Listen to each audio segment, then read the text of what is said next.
여러분, 오병이어 기적 이후에 우리 예수님께서는 육신의 떡보다는 영적인 떡인 하나님의 말씀을 계속해서 사람들에게 가르쳐요. 왜냐하면 육신의 떡은 암만 먹어도 죽지만 영적인 떡은 먹으면 살잖아요. 영생 얻잖아요. 그래서 결국 생명의 떡은 예수님이죠. 그래서 예수님 계속해서 당신께서 누구인지 가르칩니다. 나는 하늘에서 내려온 산 떡이니 너희는 나를 먹으라. 나를 먹는 자는 살겠고 다시 죽지 아니하리라. 너희는 나를 먹고 내 피를 마시라. 그래야 영생을 얻으리라. 계속해서 말씀을 이렇게 그들에게 주셔요. 오늘 본문에서도 그 오병이어 사건과 계속 이어지는 말씀이죠. 성전에서 또 가르치면서 계속해서 주의 말씀을 가르치네요. 말씀을 가르치는데 유대 지도자들이 이렇게 말합니다. 아니 이 사람이 배우지 아니하였거늘 성경을 배운 적도 없을 텐데 어떻게 이렇게 해박하게 성경을 아느냐는 거죠. 사실은 그 예수님이 하나님이신데, 그러자 우리 예수님 16절에 내 교훈은 내 것이 아니요 나를 보내신 이의 것이니라. 내가 너에게 전한 말씀은 내 말씀이 아니라 하나님 아버지의 말씀이다 하시면서 17절에 당신께서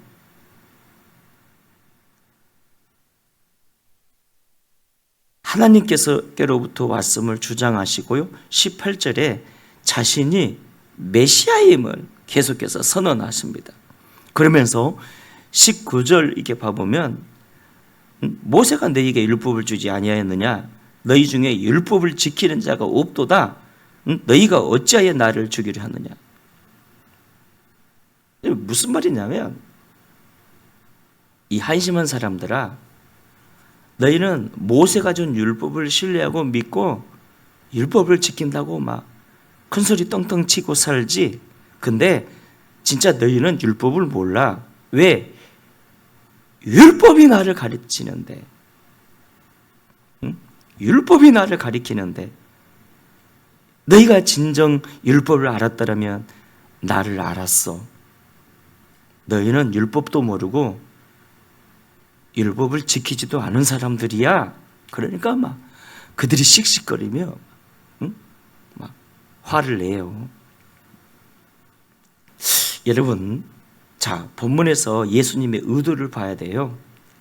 지금 예수님은 어떤 안타까운 마음이 있으시죠? 그들이 주의 말씀을 깨달아야 사는데, 말씀을 먹어야 사는데 말씀을 깨닫지도 못하니까 먹지도 못하고 예수님을 향해 귀신 들렸다면서 대적하고 막 멸시를 해요. 여러분요,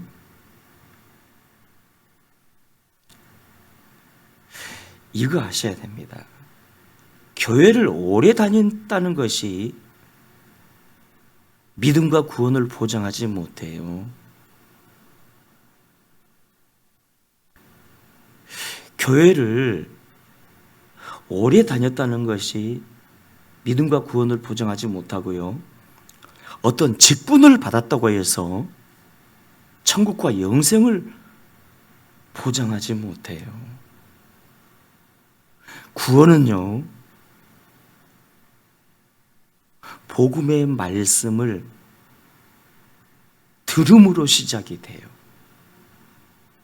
그러니까 우리의 신앙생활에서 가장 중요한 게 뭔가 하면 말씀이 깨달아져야 돼요.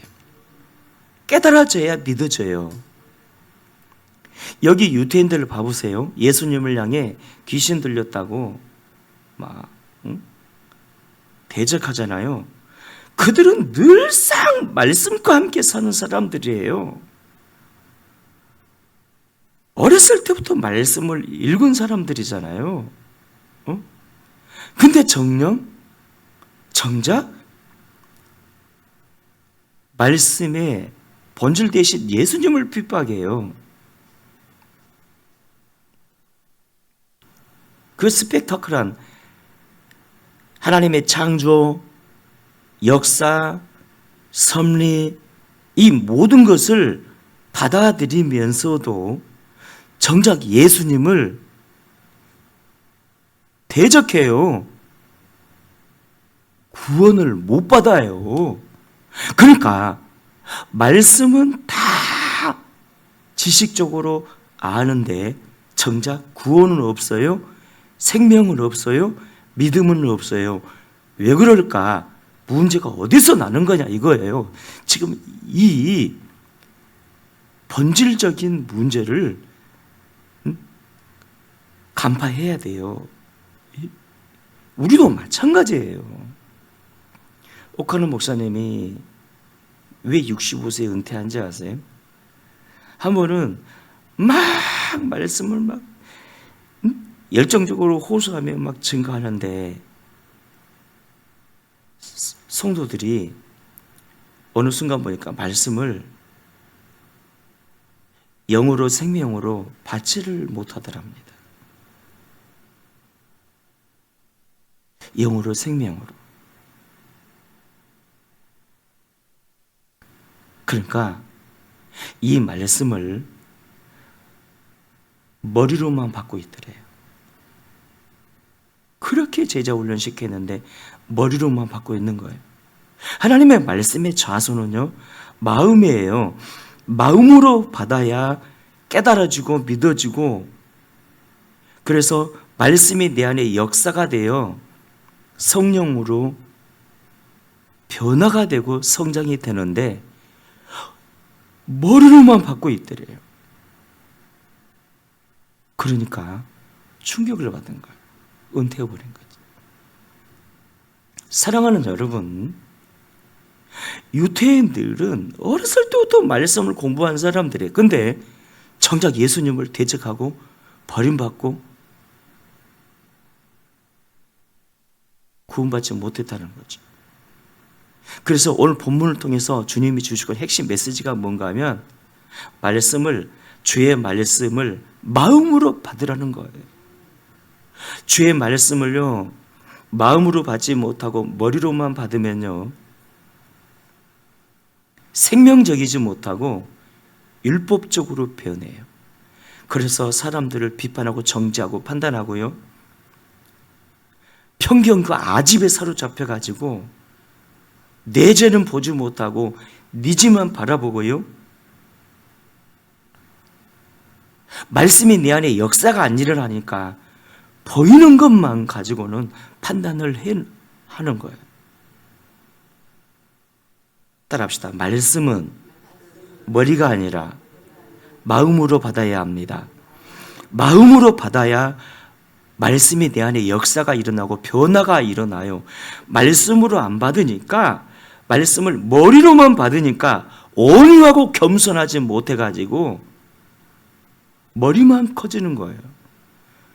누군가 이 지적하더라고요. 우리 장로 교인들은 희한하게 신앙생활 오래하면 오래할수록 신앙이 성장한 게 아니라 머리만 커진다고. 그래서 판단하고 막 정죄한다는 거예요. 이거. 절대로 아닙니다. 그래서 누군가에 지적한 것처럼 교회 안에서 누가 제일 교만하냐? 첫째 목사, 둘째 장로, 셋째 권사래요. 이 명심해야 돼, 이거. 여러분. 마음으로. 아멘? 마음으로 받으셔야 돼요. 설교 말씀을 들을 때도 마음으로 드려. 베레아 사람들처럼요. 구약의 이 말씀이 신약의 이런 내용이었구나. 이렇게 성취가 되었구나. 아멘. 마음으로, 영으로 받으셔야 돼요.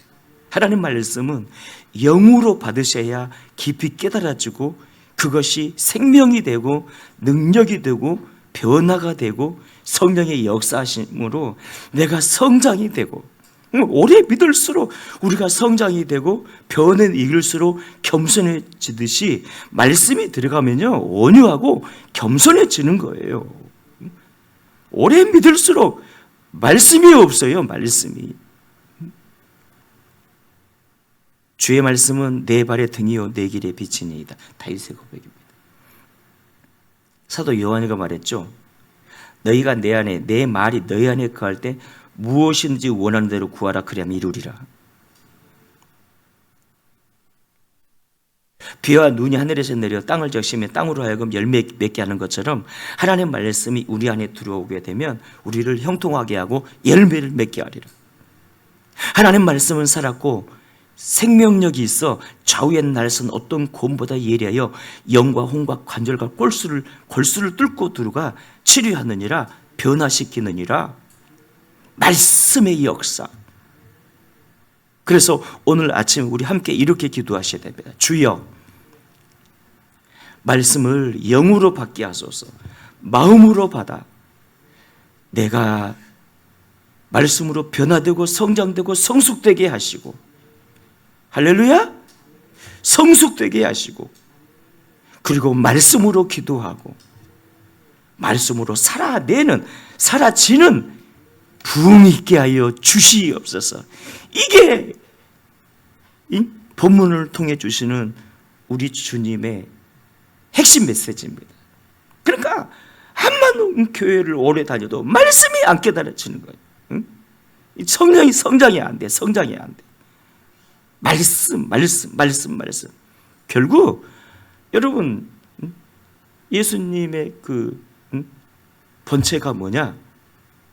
하나님이지만 말씀으로 지금도 우리를 다스리고 말씀으로 우리를 만나주시고 말씀으로 우리를 성숙시켜 주시고, 말씀으로 깊은 영적 세계에 들어가게 만들어 주시네요.